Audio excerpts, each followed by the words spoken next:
namni nama fileetu rakkinnaa fi nama hin saaxilu rakkinni hin jiraatin dhimma dhuunfaa kan walirraa qabu hin jiru.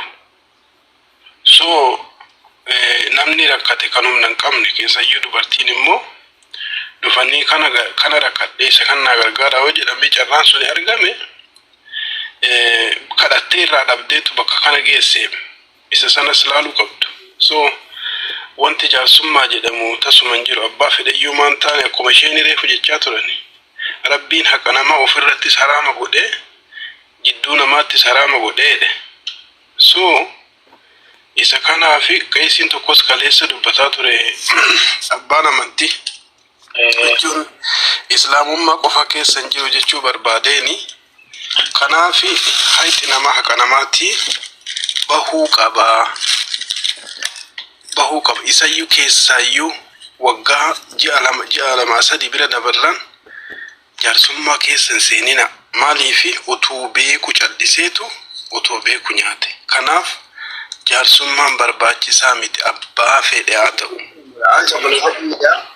Yaaduma hin qabaanis. Jaarsummaa maaliitu keessaan maal gaafatama namni tokko boona baaduu maallaqni itti kennamee amata sadii guutuu maallaqa namaa nyaatee taa'ee amata sadiin booda erga siin dhuftee himattee afuura baafatte maanguddummaa maaliitu keessaan naqama. Assalamu alaikum warahmatullahi wabarakatuh. Wa alaikum assalam warahmatullahi wabarakatuh. Nagamu ya, akan jirta. Alhamdulillah.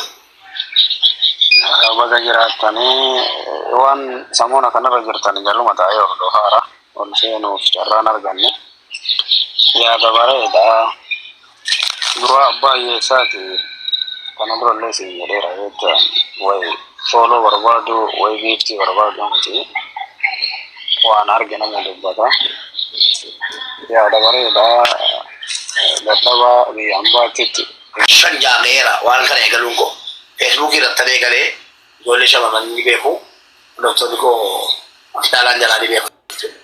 Haatan eegale duriin eegale ikkis milkaa'eera.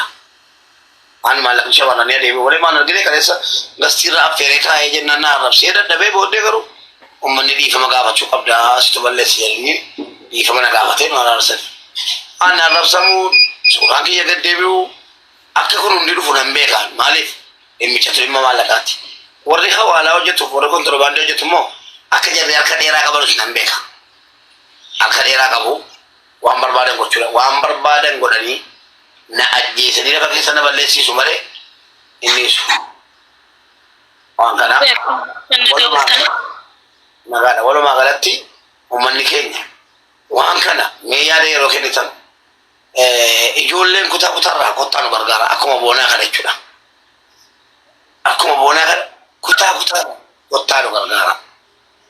Yeroo ijoolleen kutaa keessa dhufte kun kutaa keenya jettanii arraba dheeressuutu hin taane akka inni qulqullaa'u dhuguma godheera waan kana taanaan godheera kalaas obboleessu maqaa sun nyaatiin kafali jechuu danda'u qabdu malee kun kutaa keenyaa gatii akkana ta'ee fi gatii maal ta'ee fi wallaahi obboleettiin keessa na nyaatamtu isiniin jedha isin nana baara warri kutaadha walirra deemtanii boonaan ijoollee baateetii maqaan boona waamamaa namni jetta yoo jiraattan ta'e kalaas isin rakkoo qabdu obboleettiin keessa nyaatamtee naan argitu.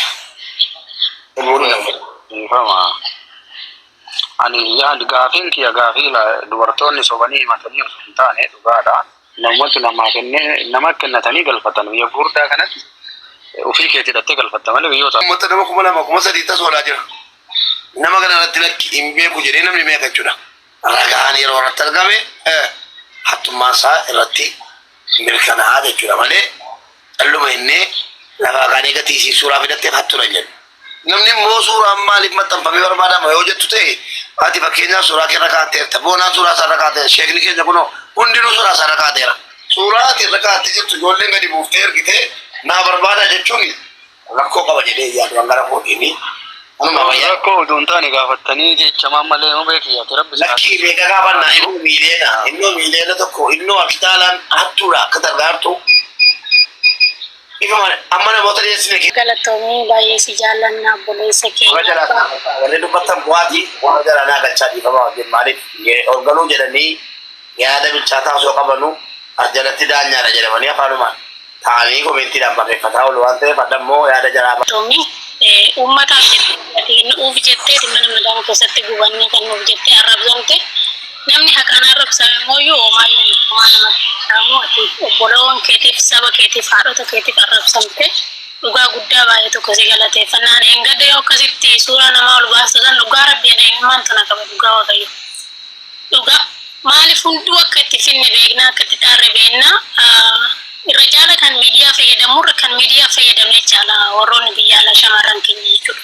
Miidiyaa silkiyyuu qabatanii kan tokkokkii akka itti dhaqamaman hin beekne kan nama itti himatan hin beekne ofirra imimmaa iyaasaa jechuudha. Ganamaa galgala qubatanii har'a mobboru naagala jechaa odoo eeggatan deeqa isaanii kan dhaban baay'eetu jira hundumti keenya iyyuu hin beekne. Nutti toleeti miti hundi keenya mana madaamii keessatti telefoona kan qabatu harka muraasa jecha harka xiqqaadha natti fakkaata. Garuu mooyyuu ati kanumaayuu yaada gootee jajjabeessitee nu cinaa dhaabbattee akkanatti dafqa humna miskiina keenya deebisuu keetiif dhugaa nu maal akkan jedhu qabu jecha hin qabu guddaa galatooma rabbii si bira haa jiraatu siif arrabni isaa si arrabsanii mooyyuu homaa xurii keessa jalaatti ittiin qoxxorini rabbi sii jira si ati haqa namaa nyaattee osoo hin taane haqa namaa baasuuf dafqa dubartii takkaa baasuuf kan tattaafachaa jirtu rabbi ilmoo keetira si haa jiraachisu moo jiraadhu ammallee sin jedha galatooma hundumti keessan.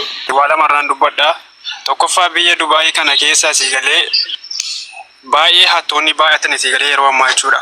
Hattoonni akka malee baay'atan jechuudha yeroo ammaa kana keessa jechuudha. Ijoollee shamarraa birrii nyaataa jiranii. Ijoollee shamarraallee wanti addaan nu baasuu qabdan hamma si galee mubee tokkoffaa akka sagaagalummaatiin kan walii wajjin jiraatanii ka'anii maallaqa fakkeenyaa fi duraan walii wajjin jiraatanii akka barbaadan waliin jiraatanii ka'anii sobanii asitti dhufanii ka'anii mubee maallaqni kee nyaatame maal taane jedhanii himataa hunde adda baasuu qabdu. Isiin mana madaamitti cenqamtee boossee jechuudha. Madaamiin rukuttee akka barbaade si guutee maatii si gargaaruuf maatii si radda'uudhaaf cannaqamtee haqa si dhabaartullee hin jirti. Warra kaaniif immoo warra akkas fakkeenyaaf jaraa wajjin waan barbaade godhee hadha gaafa wal dhabanii wal saaxilanii ka'aniitiyyuu bakkee wal baasan warra akkasiillee addaan baafachuu baay'ee tokko bareedaa ture mubeesii galee warra kanallee akka hin dhiisne warra kan lama shamarran lamman kana keessa jara mana madaamitti jechuudha haqa jaraa dhabaaranuu fi warra immoo jechuudha gaafa nagaa walii wajjin waan barbaadan godhanii ka'anii gaafa immoo ka'anii wal jibbanii waan hin taane sigalee waan adda addaa gookina sedda keessa waan wal galchaanuu fi warra akkasiillee addaan baafadhaati dubbadha rabbi si gargaaru wallahi hojii baay'ee jirtan boonsiste hamubee galatoomi jechi namaa jechuudha otu waan nama waa gochuuti si kan waa godhu jechuudha sigalee waa tokko jechi namaa faa tokko faayidaan buusu har'allee borillee si bokkee jirra abshiri obboleessa keenya qaalii kabajamaa rabbiin si waliin haa jiraatu siin jennaan kanuma jechuun barbaadeen.